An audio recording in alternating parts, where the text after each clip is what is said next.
Ladies and gentlemen, dear friends and colleagues, welcome to UK India Week 2025. Welcome to the Forum.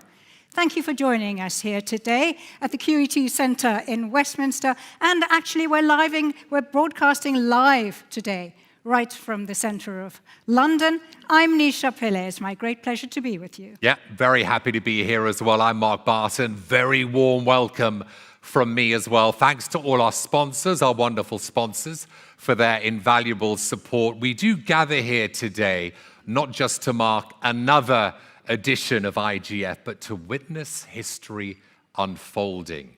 10 years ago, when Prime Minister Modi visited the UK with his vision of one glorious future, few could have predicted how profoundly that promise would reshape our world. Just 1 month ago, on May the 6th, in case you forgot, that vision crystallized into reality with the signing of the landmark free trade agreement. Every time, it's a game, by the way, every time we say FTA, you've got to clap today, okay? That's the new rule. A deal that the UK government has called the biggest and most economically significant bilateral trade deal in the UK, which it's done since leaving the EU. You're going to be tired today. And of course, Mark, dear friends and colleagues, the agreement represents more than just tariff reductions and global trade flows. And we'll have more on that too a little later. But first, let's have a think about the geopolitical moment that we're in right now. As our world fragments into competing blocks, the idea of a global village seems to become ever more remote. What should we do?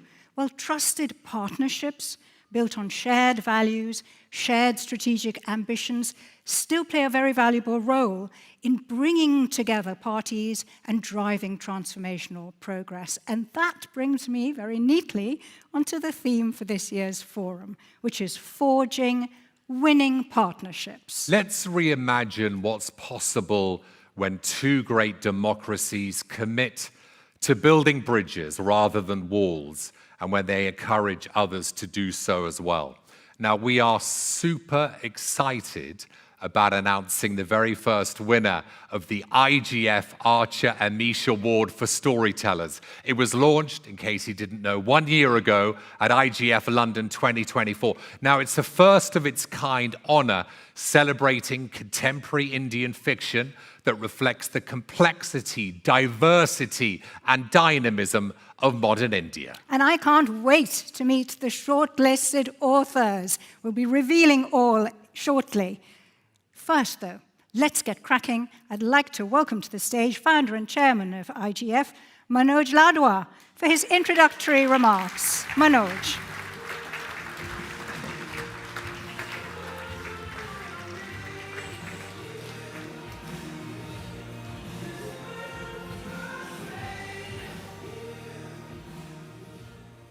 Thank you ever so much, Mark and Nisha. Great to have you both back on the IGF stage.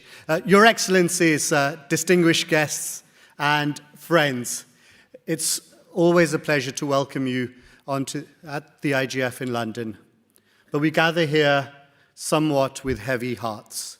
The tragic Air India crash last week was not just a transport disaster.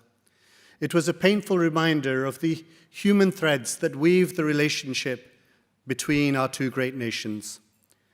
On board were students, professionals, tourists, families, each one a living example of the bridge that connects our nations. Our thoughts and prayers are with their loved ones. Their loss reminds us of what's at stake and deepens our resolve to make the UK-India partnership not just stronger, but more humane, more responsive, and more purposeful. I'd like to pay a special tribute to the FCDO, the Indian High Commission here in London, and all the agencies on the ground who have worked shoulder to shoulder, tirelessly, compassionately, in these most difficult of circumstances. Thank you ever so much. Friends, as we mark a decade since Prime Minister Modi's historic first visit to the UK, and that iconic, yes, iconic welcome he received at Wembley Stadium, Much has since changed. Global politics are shifting. Technology is reshaping how we live, how we learn, and how we lead. Societies everywhere are demanding new forms of leadership and accountability. But amid all of this change, the mission of India Global Forum remains constant: to be a platform not of the past, but of the future, where ambition meets action. Because, friends, we cannot solve the challenges of the 21st century with the institutions or the attitudes rooted in the 20th. That's why we launched the UK-India Future Forum, a bold initiative to catalyze ideas, partnerships, and innovation at the speed and scale that these times demand. Whether it's our work on pharmaceutical resilience and pandemic preparedness with Serum Institute and Zydus, or supporting public sector reform through technology in collaboration with Infosys, whether it's our program with Regent on the convergence of human and artificial intelligence, or the partnership with Oxford Nanopore to make genomics accessible across India and beyond, and whether it's our work with SR Energy Transition as they build out Europe's largest green hydrogen plant in the northwest of England, or the partnership with Oxford Energy to support India's clean tech startups go global. We at IGF are building the partnerships of the future. We're connecting the dots across sectors, across geographies, and across generations. Each initiative is outcome-driven, measurable, and future-focused, powered by three key forces: technology, talent, and capital, linking global Britain and global India in tangible and transformative ways. And tomorrow, friends, we'll announce at the Science Museum an exciting new UK-India partnership in quantum technologies. Underpinning this spirit of collaboration is insight. Data that doesn't just describe the world as it is, but helps us to shape to what it can be. That's why I'm delighted to launch today, in partnership with global advisory firm Grant Thornton, the much-anticipated India Meets Britain tracker. Over the years, this report has become essential reading, illuminating the scale, diversity, and growing ambition of Indian investment here into the UK. This year, its findings are more relevant than ever. With the finalization of the UK-India FTA, this tracker provides real-time snapshot of what's working, where the opportunities lie, and how we can turn shared intent into shared prosperity. Because data is not just for discussion, it's for decision-making. Thank you to Grant Thornton and its excellent team for yet another stellar and timely contribution. But behind every historic agreement are individuals with vision and determination. So I believe it's only fitting to take a moment to acknowledge the exceptional leadership of two individuals who are here with us today: Minister Piyush Goyal and Secretary of State Jonathan Reynolds.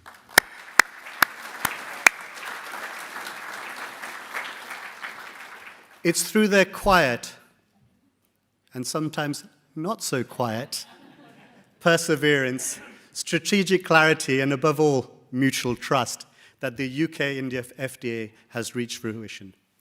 In fact, I'm reliably informed that the agreement came not about across a negotiating table, but during an afternoon walk around the Serpentine in Hyde Park. Gentlemen, how poetic. Friends, please join me in offering them both and their excellent, excellent teams a well-deserved round of applause.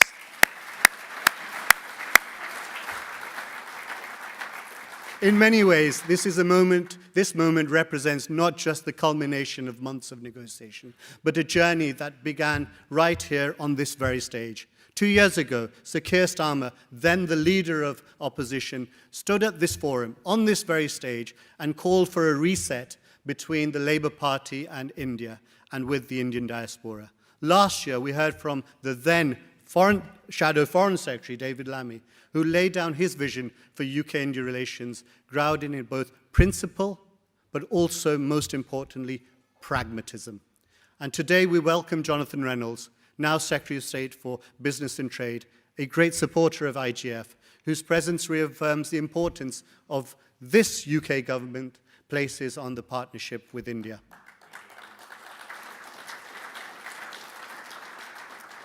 But these are not isolated gestures. They form a continuum of engagement, and I and my colleagues at IGF are proud to have helped facilitate. If I may, and allow me also to a more personal word of appreciation for Minister Goyal. He has been a supporter of IGF for over a decade, even before his ministerial days. As he said earlier this year in Mumbai, he said this: "I still remember when I was chief guest at IGF in London in 2017, rubbing shoulders with future prime ministers." Well, Piyush Bhai, you may still be rubbing shoulders with future prime ministers in this room.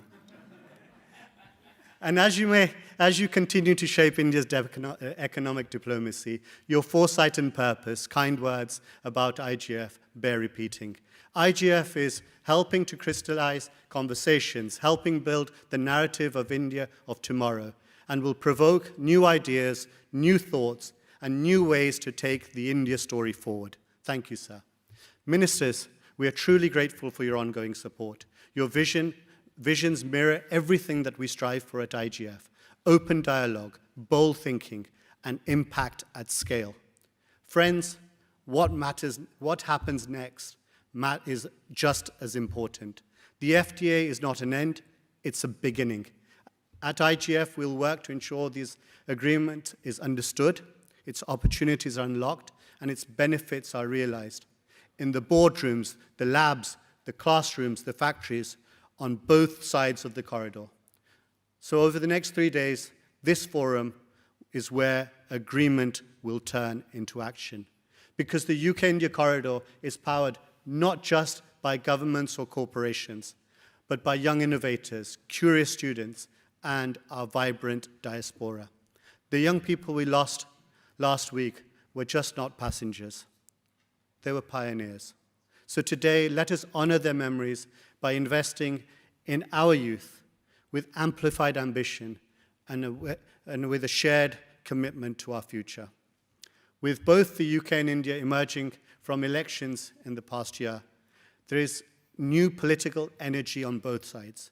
And friends, we can all feel it. Mandates may shift, but our mission does not. The need for bold, future-facing partnerships has never been greater. So friends, I invite you not just to observe, but to engage. Challenge us, partner with us, shape the agenda. Together, let's build the future we know is possible. And now, with those words, I'm delighted to welcome on the stage the men of the moment, Piyush Goyal and Jonathan Reynolds.